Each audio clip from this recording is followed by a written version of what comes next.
So before we hop into the questions, we just wanted to again thank you for your time today and just give you a little bit of background on the project. We're just speaking with fans all around the world, and we've also talked to over 60 cast and crew members of The X Files. And what our fan retrospective is exploring is the impact, the positive impact that The X Files has had on everyone's life. So we've heard some really touching stories, and we're so pleased that you're here.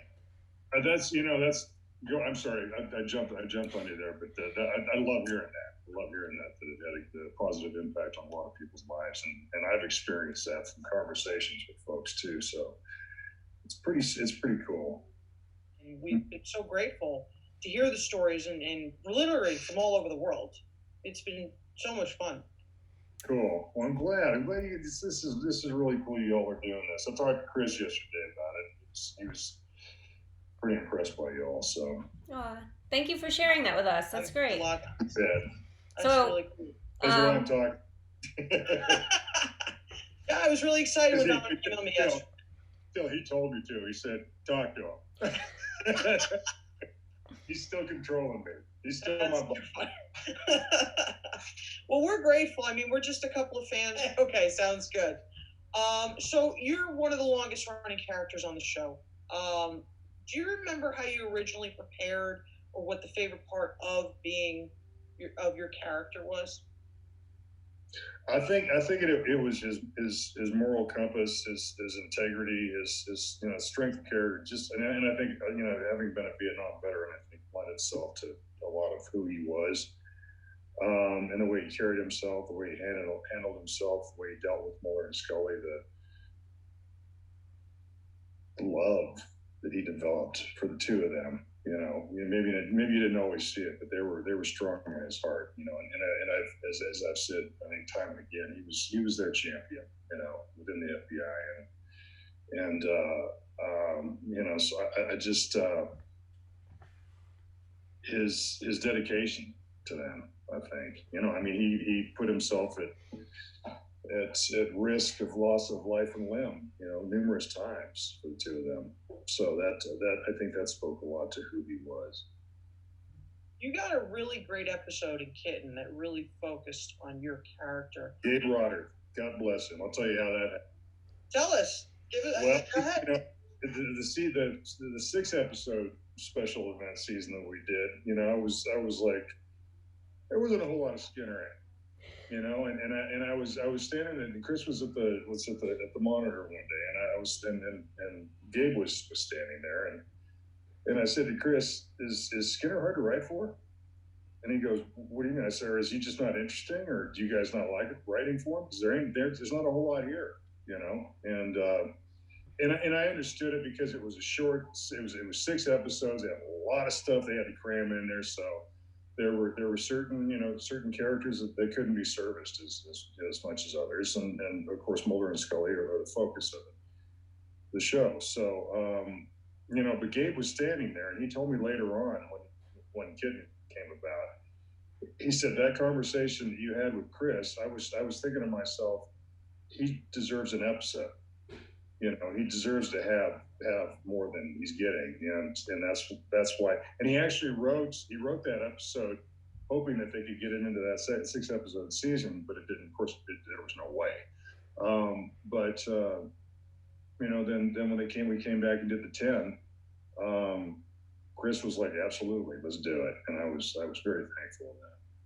You had mentioned the reboot. Can you tell us a little bit about what it was like to get that phone call? Like, hey, we're doing this. We're bringing you back for a continuation all these years later.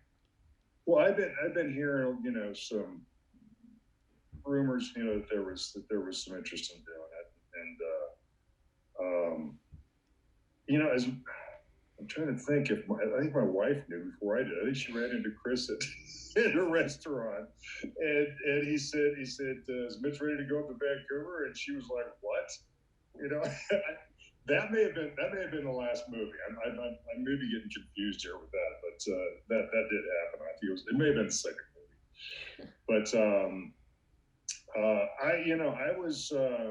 I love the character. I love the show, and I love the people that I was working with. So when I heard that, I was very excited, and to have the opportunity to go back to Vancouver, and I was glad we were shooting it in Vancouver, because I think that's where the show belonged.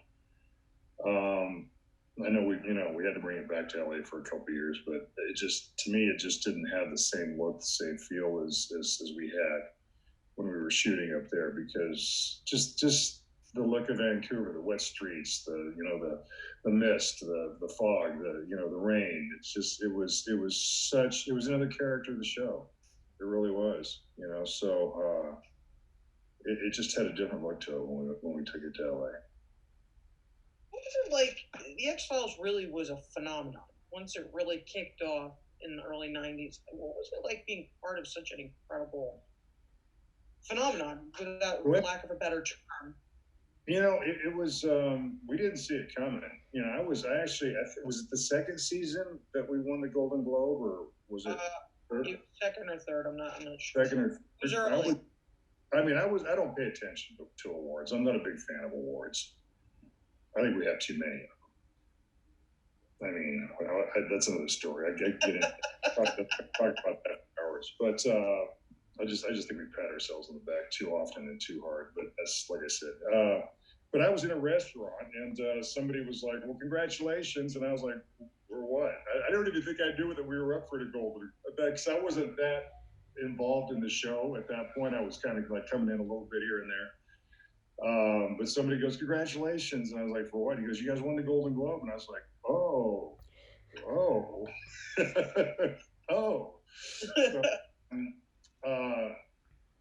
So it came fast. I mean, the popularity of the show came fast. Like David has said, he thought it was going to go 6 episodes.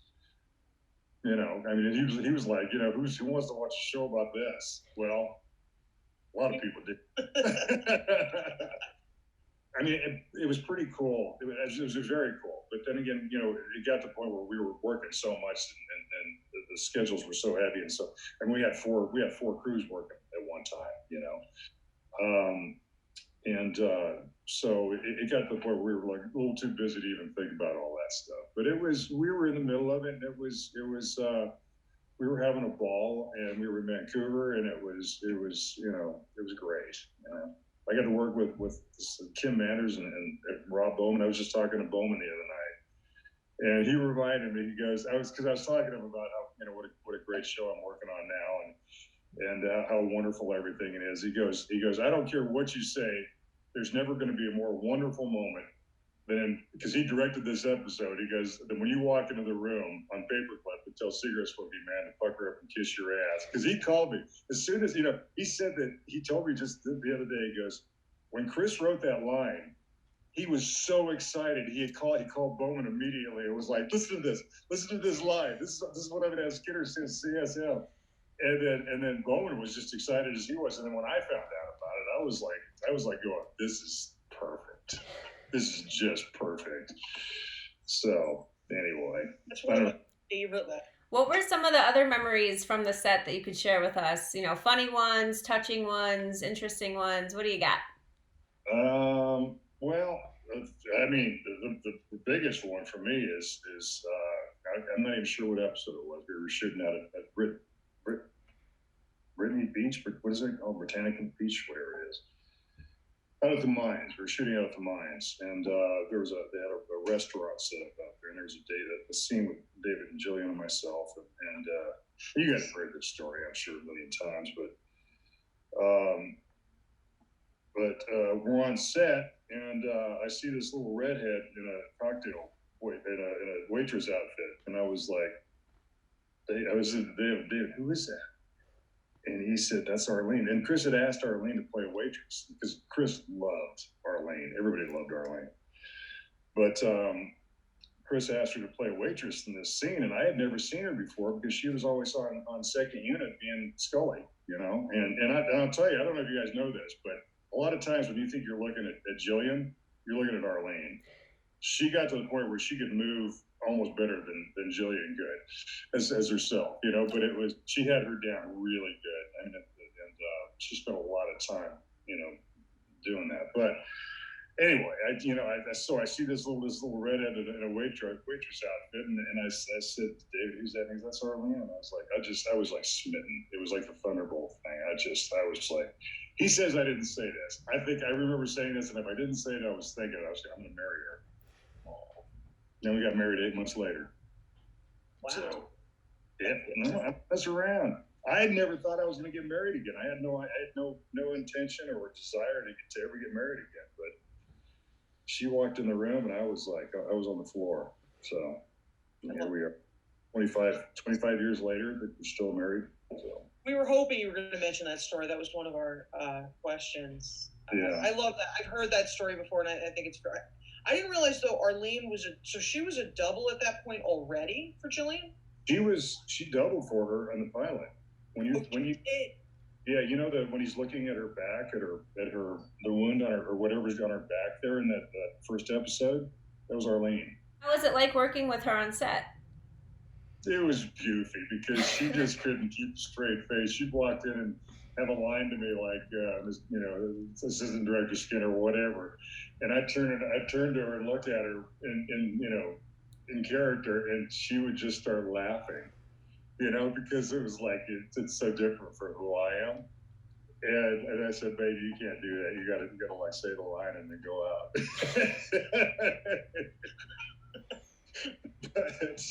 But so it was. But she would giggle. She'd just start giggling every time she'd see me being Skinner. And a lot. There were a number of times where I would do scenes with if Jillian was on another unit or whatever.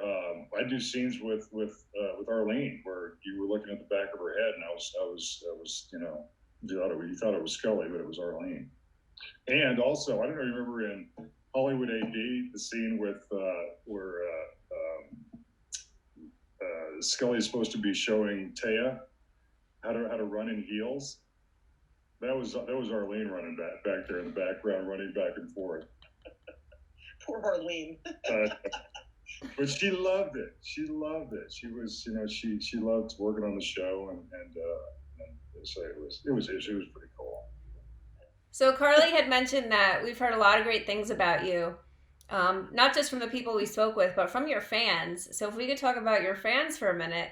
You've got sure. Mitch's Pileggi's. We see fundraisers on social media and your name. What's that like? What's the fan experience like for you? They're just so sweet.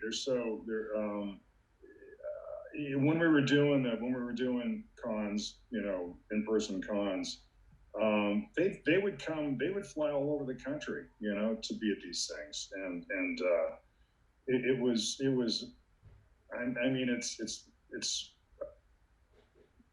It is what it is. It's great. It's like these people are so they're so dedicated to the show and dedicated to you as an actor and as a person. I hope. It's always fun to see their faces, and they have such a great time, and they have developed relationships within themselves from the show. And this is the thing that I love the most is it's created friendships between people, and people that haven't really even, until they come to the cons and see each other, and they just have interacted with each other over Twitter or whatever social media that they're on, and then they're brought together at the cons, and they have so much fun, and they develop these relationships that I think are just so cool, and I think that's what I like the most about the fandom and how they've come together, So it's and to know that I had something to do with it is pretty sweet. So anyway, I think it's, and I watch Henry Winkler. There's a couple actors that I watch that and I told Henry this because he will go out. He'll get up from before he even sits down at his table. He'll have a lineup. He'll go through the whole friggin' line and introduce himself and he'll spend a few seconds with each person in line before he goes to his table and starts signing. And I took him aside and I said, Henry, I got to tell you, it's like, I am so impressed by you, and I'm going to steal that from you because I think it's brilliant. And I think it's what the fans deserve. and I think you're a great dude for doing it. And he was like, he was so appreciative. He was almost shy about it. You know, he was like almost embarrassed that I was telling him this stuff. But it's like, what, you don't know that? You're Henry Friggin Winkler. But what a sweet man he is. But there's a few other people that are like that. That, you know, I see them and it's like, okay, I want to do that. I want to be like him. Now, you mentioned you had heard some stories about, you know, people who had been affected by the show. Is there any of them that stand out to you? Of people that you've met who've told you their story? I know people that just have been, that have been brought together, marriages brought together, people that are married because, you know, from watching the show and hooking up online with each other and then meeting in person, you know. Yeah, and there's some, you know, some heartbreaking ones. I can't remember specifics of a lot of them, but I know that I've heard stories from people that have been very, you know, that have affected me, and obviously they've been affected too by, you know, by the show, and I love it when a young girl comes up and tells me how she was inspired by Scully, you know, and to do, you know, to go into certain. I mean, I met young ladies that have gone into the medical profession. My daughter wanted to go into it. She wanted to become a, you know, Christ, I don't know what it was. Anyway, it was, you know, something to do with the medical profession because, you know, from watching the show until she went to college and started taking the courses and was like, yeah, I ain't doing this. Like, it's extremely gratifying that, you know, I mean, it's like when it comes down to it, you know, we play dress up and we put on makeup and play dress up and make believe for a living. You know? So what we do isn't rocket science, or we're not curing cancer or anything like that. But if it can do something to help a person through the day, or through any part of their life that they're going through that is tough, then that's it's pretty cool. So, why do you think The X-Files is still such a massive part of everyone's life? 27 years later, there's new fans, there's old fans, there's younger generations coming back to it. What is it about the show? Well, I tell you what, it's like, you know, when I'm sitting at my table and I have a 10-year-old coming to the table who's binge watching the show. 25, is it 27 years later? I mean, holy moly, that's just like, what is going on here? So I just think it's the stories that we told. I think it was the production and the, you know, the writing, the characters. I mean, it's like, you know, like I was saying, you know, Scully, the you know, the young ladies that look up to her and are inspired by her, and I just, you know, I think almost for the most part, it just really still holds up. I think it really holds up, you know, for something that was shot that long ago. So it was good for its time, but I think it's still, you know, it's there's still a lot of it that's so valid. And it's conspiracy. I mean, we're living in it. But yeah, so I just think it was good. I just think it was really good, and boy, to have been part of something that was so amazing and has had the legs that it's had for so many years is pretty amazing. You know, what would your message be to the fans over the last 27 plus years? Thank you. Thank you for making us what we became. You know, because if it hadn't been for the fans, it might have been just 6 episodes. But you know, I think people took to it, and almost.